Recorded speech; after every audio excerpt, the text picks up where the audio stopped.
जिल्हा परिषदेपासून खरं तर सुरुवात झाली होती. मुळात जिल्हा परिषद आता आपण निवडणूक लढली पाहिजे, हे केव्हा ट्रिगर झालं आणि ती संधी मुळात पहिली संधी मिळणं किती त्याच्यासाठी वेळ गेलेला? ॲक्च्युली तेव्हा स्वर्गीय भाऊसाहेब फुंडकर आमचे पालकमंत्री होते बुलढाणा जिल्ह्याचे. आणि त्यावेळेला फडणवीस साहेबांनी त्या त्या जिल्ह्याच्या पालकमंत्र्यांना जबाबदारी दिलेली होती की ही जिल्हा परिषदची निवडणूक तुम्हाला पूर्ण मॉनिटर करायची आहे. जिल्हा परिषद भारतीय जनता पार्टीचीच आली पाहिजेत, अशा पद्धतीचं काही सूचना फडणवीस साहेबांनी त्या त्या जिल्ह्याच्या पालकमंत्र्यांना दिलेल्या होत्या. माझं काम सामाजिक कार्य चालूच होतं. त्या सामाजिक कार्याची दखल तेव्हा भाऊसाहेब फुंडकरांनी घेतली. त्यांनी बोलावून घेतलं की श्वेता, कुठेतरी आपल्याला आता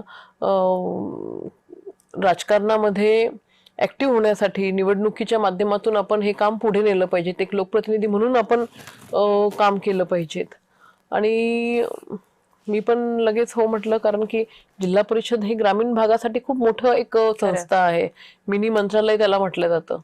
आणि मग तो निर्णय घेतला. आणि विशेष म्हणजे अतिशय चांगल्या मताने मी निवडून आलेले. तिथे सुद्धा माझ्या आधी भारतीय जनता पार्टीची कधी तिथे उमेदवार विजयी झालेला नव्हता. माझं स्वतःचं गाव जे असतं तेही त्या मतदारसंघामध्ये उदयनगर जिल्हा परिषद मध्ये नव्हतं.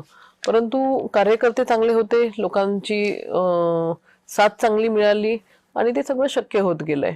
नंतर मग महिला बालकल्याण सभापती म्हणून अतिशय चांगलं काम केलंय. पूर्ण जिल्ह्यामध्ये आमच्या अंगणवाडी सेविका असतील, मग त्या महिला बालकल्याण खात्याच्या अंतर्गत येणारे जे विविध उपक्रम असतील, त्या सगळ्या गोष्टी अतिशय फोकस्ड पद्धतीने त्या ठिकाणी काम केलं.